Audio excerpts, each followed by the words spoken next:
please be seated.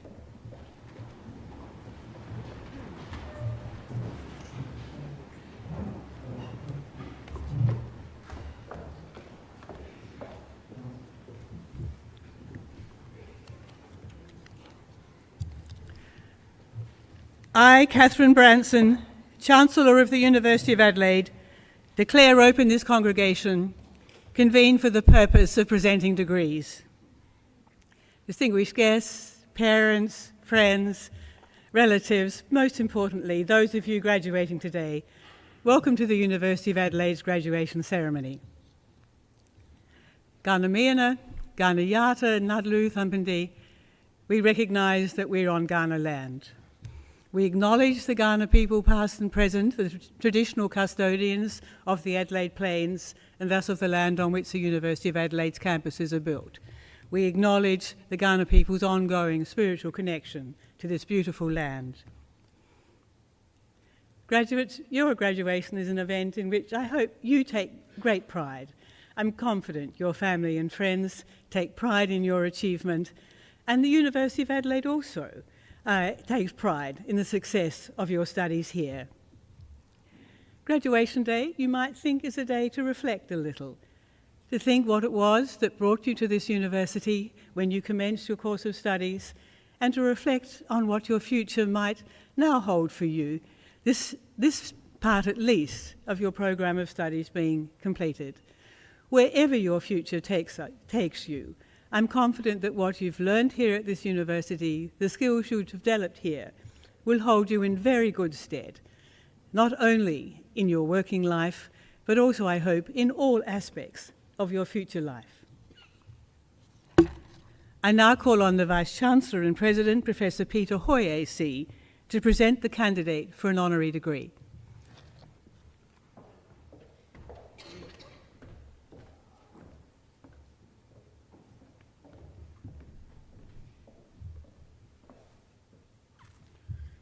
Chancellor, it gives me great pleasure to present to you an outstanding candidate for admission to the honorary degree of Doctor of the University Honoris Causa, Ms. Adele Ferguson, AM.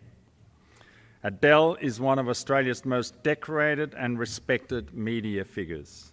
She is an acclaimed investigative journalist with a career spanning Australian print and broadcast media, exposing corruption, fraud, and scandal along the way.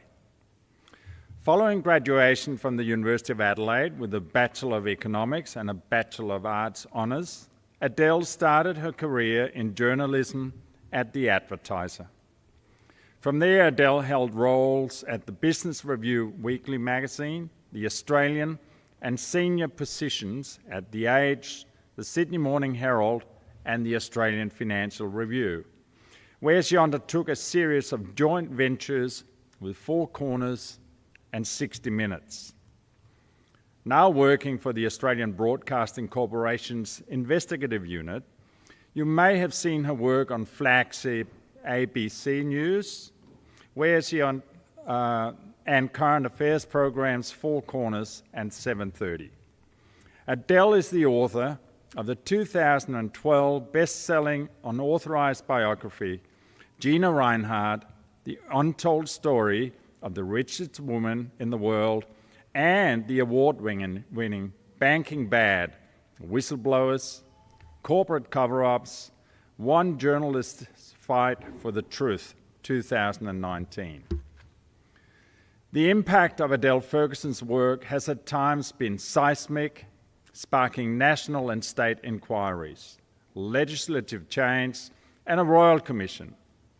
Among other expertise, she has uncovered the dark underbelly of the multi-billion-dollar cosmetic surgery industry, exposure of fraud, waste, and abuse within the Medicare system, systemic wage fraud in the franchise sector, which resulted in a parliamentary inquiry, compensation payments of more than $150 million to thousands of vulnerable foreign workers, and it resulted in changes to the law. Her investigations into the banking industry, including the Commonwealth Bank's financial planning and life insurance scandals, helped bring about a royal commission. Throughout her career, Adele has proven her commitment to improving the protection of whistleblowers and giving vulnerable people a voice. Adele is chair of the Walkley Foundation, a previous president of the Melbourne Press Club, and joined the La Trobe University Business School as an adjunct professor in 2020. Widely respected and recognized for excellence in her field, Adele has won a multiple of awards, including the nation's highest journalism award, the Gold Walkley, for her Four Corners program, Banking Bad.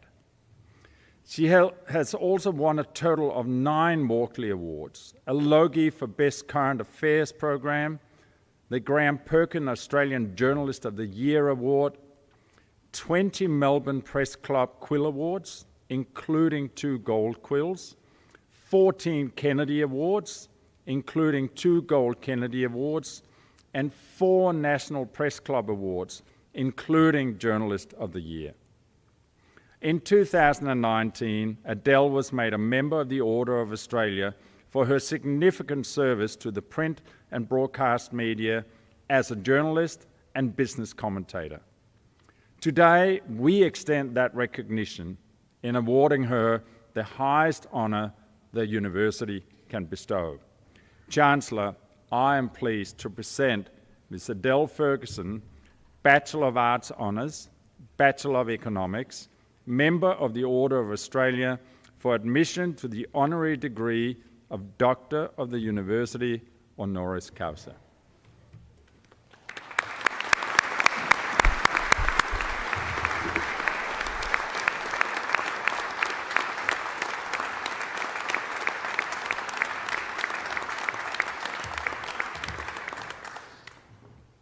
It's now my role to introduce today's graduation orator. I'm delighted that Adele Ferguson has agreed to give that oration. Please join me in welcoming her.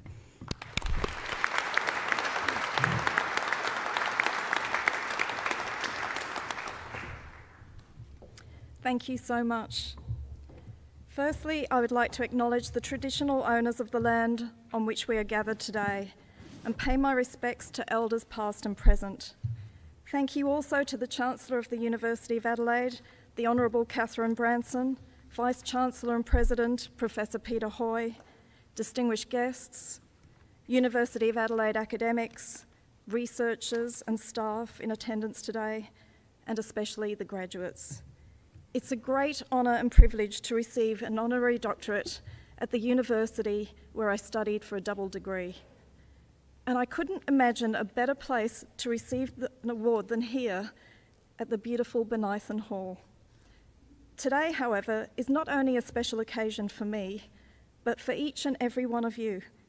To every new graduate, well done. All that hard work has been worthwhile. I can remember like it was yesterday how painfully shy but exhilarated I was as I walked for the first time through the grounds of the university to start my economics degree. It was daunting prospect, but I placed an immediate love of this institution. I have no doubt what I learned here laid a solid foundation for my future career in journalism. And without the help of my parents and my family, including 2 of my brothers who sit here today, my journey in life would have turned out very differently. It was here at the university, thanks in part to some extraordinary lecturers and tutors, that I learned to question and not accept everything at face value. It helped me navigate a world filled with vested interests, desperate to protect their patch. But as Winston Churchill said, truth is incontrovertible. Malice may attack it, ignorance may deride it, but in the end, there it is. Like many undergraduates, I wanted to help change the world in some way. Little did I know how challenging it would be, but my time at the university gave me the skills, the confidence, and the determination to try. Journalism would become the obvious choice to pursue that quest. Thanks to my economics and arts degrees, the Adelaide Advertiser took a punt and hired me as a graduate cadet in business journalism. From early in my career, I was interested in giving people a voice and shining a light on wrongdoings, but applying the prism of business to do it. My expose into the banking sector shocked the nation and helped trigger a Royal Commission. Kenneth Hayne, who headed the Royal Commission into banking, asked himself the very simple question, why did it happen? Too often, he said, the answer seems to be greed, the pursuit of short-term profit at the expense of basic standards of honesty. Damning words which shredded the reputation of the banks and forced them to repay billions of dollars in compensation. It was a recurring theme when I looked into the franchise system, retirement villages, cosmetic surgery, and most lately, the multi-billion-dollar chronic pain industry, profits trumping what is doing right. The failure in ethics and governance is a common theme in many of my investigations. It taps a bigger story on breach of trust. But for all the villains, there are heroes who at enormous personal cost speak out. Whistleblowers come in many different forms. You might be sitting near a future whistleblower now, or you may become one yourself sometime in the future. If you do, keep me in mind. Joking aside, they alert us to misconduct or wrongdoing, which otherwise would go undetected. For those of you who go out into the business world, either the public sector or attain high office, remember to do the right thing. If you don't, remember what I just said about the person sitting next to you. Once again, congratulations, and I wish you well in your future endeavours. Thank you.